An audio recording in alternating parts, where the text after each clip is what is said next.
विद्यार्थी मित्रांनो, engineering CAP round 1चे ऑप्शन फॉर्म भरून झालेले आहेत व येत्या 2 ऑगस्टला सीट अलॉटमेंट होणार आहे.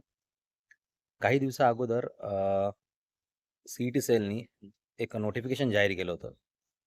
त्यात विद्यार्थ्यांना बोलले होते की राउंड 1ला बेटरमेंट केल्यावर ₹1000, राउंड 2मध्ये बेटरमेंट केलं तर 2000 आणि राउंड 3मध्ये बेटरमेंट केलं तर 3000. यावर बऱ्याच संघटनांनी कंप्लेंट केली. त्यामुळे CET सेलनी आता हा नवीन प्रवेश शुल्क कॅन्सल केला आहे व मागील वर्षीप्रमाणे जसे सीट ॲक्सेप्टन्ससाठी ₹1000 लागायचे तेच ठेवले आहेत. म्हणजे सीट ॲक्सेप्टन्स करताना विद्यार्थ्यांना एकचदा ₹1000 भरायचे आहेत. त्याच्यानंतर परत त्याला ₹1000 भरायची गरज नाही.